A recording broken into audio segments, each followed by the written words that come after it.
നമസ്കാരം. പ്രവാസികൾ ന്യൂസിലേക്ക് എവർക്കും സ്വാഗതം. ഇന്നത്തെ പ്രധാന വാർത്തകൾ. ഹോർമൂസ് കടലിടുക്കിൽ തങ്ങളുടെ എണ്ണക്കപ്പലുകൾക്ക് നേരെ അമേരിക്ക ഏർപ്പെടുത്തിയിരിക്കുന്ന ഉപരോധം തുടരുകയാണെങ്കിൽ ലോകത്തെ ഏറ്റവും പ്രധാനപ്പെട്ട സമുദ്ര വ്യാപാര പാതകൾ തടയുമെന്ന് ഇറാന്റെ മുന്നറിയിപ്പ്. പേർഷ്യൻ ഗൾഫ്, ഒമാൻ കടൽ, ചെങ്കടൽ എന്നിവയുൾപ്പെടെയുള്ള മേഖലകളിലെ കപ്പൽ ഗതാഗതം പൂർണ്ണമായും തടസ്സപ്പെടുത്തുമെന്നാണ് ഇറാന്റെ ഭീഷണി. ഇറാന് എണ്ണ വിൽക്കാൻ കഴിയുന്നില്ലെങ്കിൽ മറ്റാരെയും ഈ മേഖലയിലൂടെ വ്യാപാരം നടത്താൻ അനുവദിക്കില്ല എന്ന കർശന നിലപാടാണ് ഇറാൻ സൈനിക വക്താക്കൾ സ്വീകരിച്ചിരിക്കുന്നത്. ലോകത്തെ എണ്ണ വ്യാപാരത്തിന്റെ 1/5 കടന്നുപോകുന്ന ഹോർമുസ് കടലിടുക്ക് അടച്ചിടുമെന്ന സൂചനയും ഇറാൻ നൽകുന്നുണ്ട്. ഇത് ആഗോള വിപണിയിൽ എണ്ണവില കുതിച്ചുയരാൻ കാരണമാകും. ഇറാന്റെ എണ്ണക്കപ്പലുകൾ അമേരിക്കൻ ഉപരോധം ഭയന്ന് തിരിച്ചോടുന്ന സാഹചര്യത്തിലാണ് ഈ പുതിയ നീക്കം. കഴിഞ്ഞ ദിവസം US ഉപരോധം മറികടക്കാൻ ശ്രമിച്ച ഒരു ഇറാനിയൻ ടാങ്കർ കപ്പൽ ലക്ഷ്യസ്ഥാനത്ത് എത്താനാകാതെ ഹോർമുസ് കടലിടുക്കിൽ നിന്ന് തിരിച്ചോടേണ്ടി വന്നിരുന്നു. ചെങ്കടലിലെ ചരക്ക് കപ്പലുകൾക്ക് നേരെയുള്ള ഹൂതി വിമതരുടെ ആക്രമണം നിലവിൽ തന്നെ ആഗോള വ്യാപാരത്തെ ബാധിച്ചിട്ടുണ്ട്. പശ്ചിമേഷ്യയിൽ യുദ്ധഭീതി പടർത്തുന്ന അമേരിക്കൻ ഇറാൻ സംഘർഷത്തിന് ശാശ്വത പരിഹാരം കാണാനുള്ള രണ്ടാം ഘട്ട ചർച്ചകൾക്ക് കളമൊരുങ്ങുന്നു. അമേരിക്കൻ പ്രസിഡന്റ് ഡൊണാൾഡ് ട്രംപിന്റെ മധ്യസ്ഥ ചർച്ചകൾക്കായി പാകിസ്ഥാൻ നയതന്ത്ര സംഘം ഇന്ന് ഇറാനിലെത്തി. യൂറോപ്പിൽ ഉടനീളം നടക്കുന്ന സ്പീഡ് വീക്ക് എന്ന വേഗ പരിശോധനാ ക്യാമ്പിന്റെ ഭാഗമായി ജർമ്മനിയിലെ പൊതുനിരത്തുകളിലെല്ലാം തന്നെ ട്രാഫിക് അധികൃതരുടെ പരിശോധന ശക്തമായി തുടരുകയാണ്. ഏപ്രിൽ 13 തിങ്കളാഴ്ച ആരംഭിച്ച പരിശോധന 19 ഞായറാഴ്ച രാത്രി വരെ നീണ്ടു നിൽക്കും. റോഡുകളിലെ അമിത വേഗത തടയുന്നതിന്റെ ഭാഗമായി പോലീസ് നടത്തുന്ന പ്രത്യേക പരിശോധനകൾ ഉൾപ്പെടുത്തിയാണ് സ്പീഡ് വീക്ക്. പിഴ ഈടാക്കുക എന്നതിലുപരി അമിത വേഗത മൂലമുണ്ടാകുന്ന അപകടങ്ങളെക്കുറിച്ച് ഡ്രൈവർമാരിൽ അവബോധം വളർത്തുകയാണ് ഈ ബ്ലിറ്റ്സർ മാരത്തണിന്റെ പ്രധാന ലക്ഷ്യം. നിയമം ലംഘിക്കുന്ന ഡ്രൈവർമാരെ പോലീസ് തടയുന്നതും അവരോടുള്ള പോലീസിന്റെ ഇടപെടലുകളും ഇതിൽ ഉൾപ്പെടും. കുറഞ്ഞ സമയലാഭത്തിനായി അമിത വേഗതയിൽ വണ്ടി ഓടിക്കുന്നത് വലിയ അപകടങ്ങൾക്ക് കാരണമാകുമെന്ന് പോലീസ് ഇതിലൂടെ മുന്നറിയിപ്പ് നൽകുന്നു. ചുരുക്കത്തിൽ റോഡ് സുരക്ഷ ഉറപ്പാക്കാൻ പോലീസ് നടത്തുന്ന കഠിനമായ ശ്രമങ്ങളെയും പരിശോധന രീതികളുമാണ് നടത്തുന്നതെന്ന് അധികൃതർ വ്യക്തമാക്കി. ജർമ്മനിയിൽ ഉടനീളം ഗതാഗത പരിശോധനകൾ കർശനമാക്കുന്ന സ്പീഡ് വീക്കിൽ അമിത വേഗത കണ്ടെത്താനുള്ള ബ്ലിറ്റ്സർ മാരത്തണിന്റെ ഭാഗമായി റോഡുകളിൽ പോലീസിന്റെ സാന്നിധ്യം ശക്തമാണ്. പരിശോധനാ വേളയിൽ ഡ്രൈവർമാർ പാലിക്കേണ്ട നിയമങ്ങളെക്കുറിച്ചും മൊബൈൽ ഫോണിലെ ബ്ലിറ്റ്സർ ആപ്പുകൾ സംബന്ധിച്ചുള്ള നിയമസാധുതകളെക്കുറിച്ചും നിങ്ങളുടെ മൊബൈൽ ഫോൺ പോലീസിന് പരിശോധിക്കാനാകുമോ എന്നതിനെപ്പറ്റിയുമുള്ള ചോദ്യം ഉയരുന്ന സാഹചര്യത്തിൽ അതിനെപ്പറ്റിയാണ് ഇനി പറയുന്നത്. മൊബൈൽ ഫോൺ പരിശോധിക്കാൻ പോലീസിന് അനുവാദമുണ്ടോ? വാഹനം ഓടിക്കുമ്പോൾ നിയമവിരുദ്ധമായി ബ്ലിറ്റ്സർ ആപ്പുകൾ ഉപയോഗിക്കുന്നുണ്ടോ എന്ന് പരിശോധിക്കാൻ പോലീസിന് അധികാരമുണ്ടോ എന്നത് പലർക്കുമുള്ള സംശയമാണ്. ഇതിന്റെ നിയമവശങ്ങളും കൂടി കേൾക്കുക.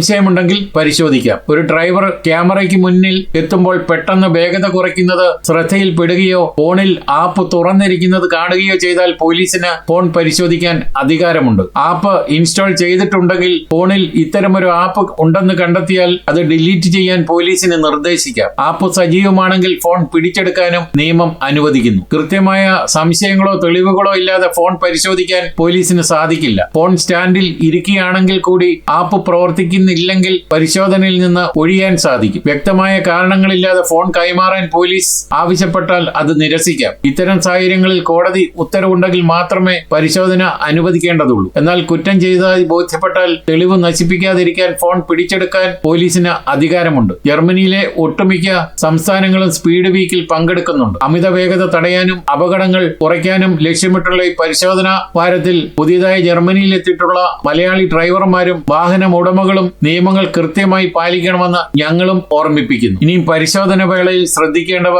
എന്തൊക്കെയാണ്? റോഡിൽ പോലീസ് വാഹനം തടഞ്ഞാൽ പാലിക്കേണ്ട പ്രധാന കാര്യങ്ങളെക്കുറിച്ച് എല്ലാവരും തന്നെ അറിഞ്ഞിരിക്കണം. ആദ്യമായി ശാന്തത പാലിക്കുക. പോലീസുകാരോട് മാന്യമായി പെരുമാറുന്നത് പരിശോധനകൾ വേഗത്തിൽ പൂർത്തിയാക്കാൻ സഹായിക്കും. അനാവശ്യ തർക്കങ്ങൾ ഒഴിവാക്കുക. മിതമായി സംസാരിക്കുക. വ്യക്തിപരമായ വിവരങ്ങൾ മാത്രം നൽകുക. കുറ്റാരോപണം ഉണ്ടെങ്കിൽ ഉടൻ തന്നെ പ്രതികരിക്കാതെ ഇരിക്കുന്നതാണ് ഉചിതം. അനാവശ്യ സംസാരം പലപ്പോഴും നിയമക്കുരുക്കുകൾക്ക് കാരണമാകാറുണ്ട്. കേരളത്തിലെ പോലെ പോലീസുമായി പെട്ടെന്ന് തന്നെ വഴക്കുണ്ടാക്കുകയും അല്ലെങ്കിൽ ശക്തമായി സംസാരിക്കുകയും ചെയ്യുന്നത് ജർമ്മനിയിലെ പോലീസുകാർക്ക് ഒട്ടും തന്നെ ഇഷ്ടമുള്ള കാര്യമല്ല. അതുകൊണ്ട് തന്നെ പുതുതായി ജർമ്മനിയിൽ എത്തിയിട്ടുള്ളവർ, ഡ്രൈവിംഗ് ലൈസൻസ് ഉള്ളവർ, വാഹനം ഓടിക്കുന്നവർ, വാഹനം ഉള്ളവർ എല്ലാവരും തന്നെ ശ്രദ്ധിച്ചാൽ കനത്ത പിഴയും ഡ്രൈവിംഗ് ലൈസൻസ് പോകാതെയും ഇരിക്കും. അതുകൊണ്ട് ദയവായി ശ്രദ്ധിക്കുക.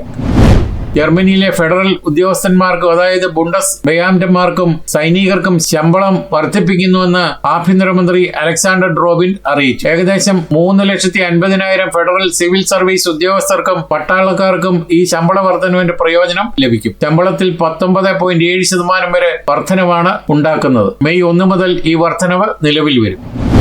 തുർക്കിയിലെ സ്കൂളിൽ വിദ്യാർത്ഥി നടത്തിയ വെടിവയ്പിൽ 9 പേർ കൊല്ലപ്പെട്ടു. 8 വിദ്യാർത്ഥികളും ഒരു അധ്യാപികയുമാണ് കൊല്ലപ്പെട്ടത്. തെക്കൻ തുർക്കിയിലെ സെക്കൻഡറി സ്കൂളിലാണ് സംഭവം. ഇതേ സ്കൂളിൽ 8ാം ക്ലാസ്സിൽ പഠിക്കുന്ന വിദ്യാർത്ഥിയാണ് വെടിയുതിർത്തത്. വെടിയുതിർത്ത വിദ്യാർത്ഥിയും കൊല്ലപ്പെട്ടു. 13 പേർക്ക് പരിക്കേറ്റു. പരിക്കേറ്റവരിൽ 6 പേർ തീവ്ര പരിചരണ വിഭാഗത്തിൽ ചികിത്സയിലാണ്. ഇതിൽ 3 പേരുടെ നില ഗുരുതരമാണ്. പിതാവിന്റെ ഉടമസ്ഥതയിലുള്ള തോക്ക് ഉപയോഗിച്ചാണ് വിദ്യാർത്ഥി ആക്രമണം നടത്തിയെന്നാണ് നിഗമനം. ബാഗിൽ തോക്കുമായി വന്ന കുട്ടി 2 ക്ലാസ് മുറികളിലേക്ക് കയറിയ ശേഷം നിറയൊഴിക്കുകയായിരുന്നു. 2 ദിവസത്തിനിടെ തുർക്കിയിലെ സ്കൂളിൽ നടക്കുന്ന 2ാമത്തെ വെടിവയ്പ്പാണിത്.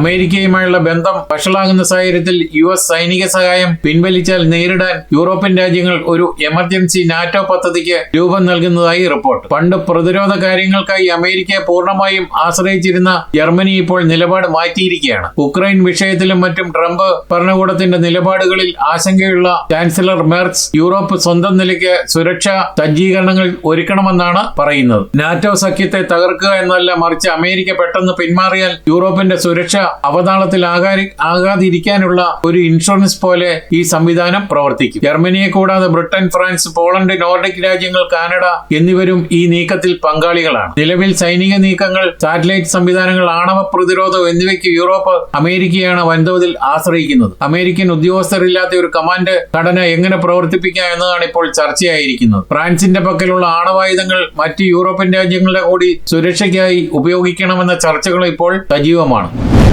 ട്രംപും മാർപ്പാപ്പായും പോര് മുറുകിയ സാഹചര്യത്തിൽ പുതിയ ചിത്രവുമായി ഡൊണാൾഡ് ട്രംപ് വീണ്ടും രംഗത്ത് വന്നു. ഇറാൻ വിഷയത്തിൽ മാർപ്പാപ്പയുമായുള്ള അഭിപ്രായ വ്യത്യാസത്തിന് പിന്നാലെ യേശുക്രിസ്തുവിനൊപ്പം നിൽക്കുന്ന തന്റെ AI ചിത്രം പങ്കുവച്ചാണ് ട്രംപ് പുതിയ വിവാദത്തിന് തിരികൊളുത്തിയത്. യേശുക്രിസ്തു ട്രംപിന്റെ തോളിൽ കൈവച്ച് നിൽക്കുന്നതും ഇരുവർക്കും പിന്നിലായി അമേരിക്കൻ പതാകയും പ്രഭാവലയുമുള്ള രീതിയിലുമുള്ള ചിത്രമാണ് ട്രംപ് പങ്കുവച്ചത്. ഇടതുപക്ഷ പ്രാന്തന്മാർക്ക് ഇത് ഇഷ്ടപ്പെടില്ലായിരിക്കാം, പക്ഷേ എനിക്കിത് മനോഹരമായി തോന്നുന്നെന്ന അടിക്കുറിപ്പോടെയാണ് ട്രംപ് ഇത് പോസ്റ്റ് ചെയ്തിരിക്കുന്നത്.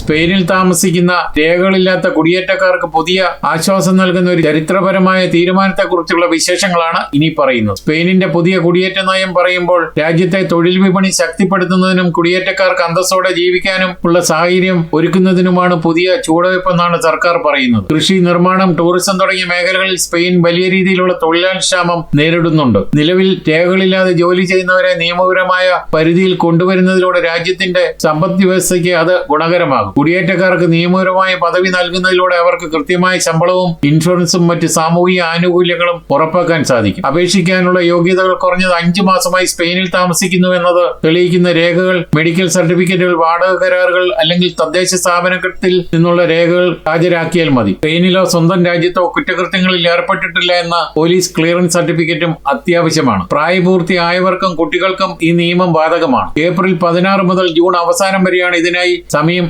അനുവദിച്ചിരിക്കുന്നത്.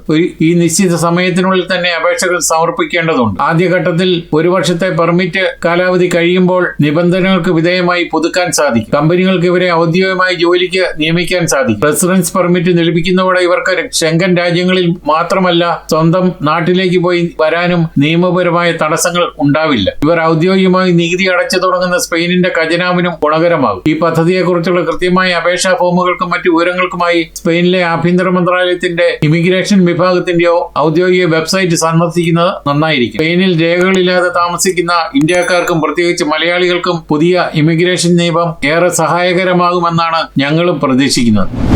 ഇതോടെ ഈ വാർത്താ ബുള്ളറ്റിൻ ഇവിടെ പൂർണ്ണമാവുകയാണ്. നിങ്ങൾ നൽകി വരുന്ന എല്ലാവിധ പിന്തുണയ്ക്കും ഞങ്ങൾ ഹൃദയപൂർവ്വം നന്ദി അറിയിക്കുന്നു. അതോടൊപ്പം കൂടുതൽ വാർത്തകളും വിശേഷങ്ങളും അറിയാൻ യൂറോപ്പിലെ ആദ്യത്തെ മലയാളത്തിൽ ഓൺലൈൻ പോർട്ടലായ പ്രവാസി സന്ദർശിക്കാൻ നന്ദി. നമസ്കാരം.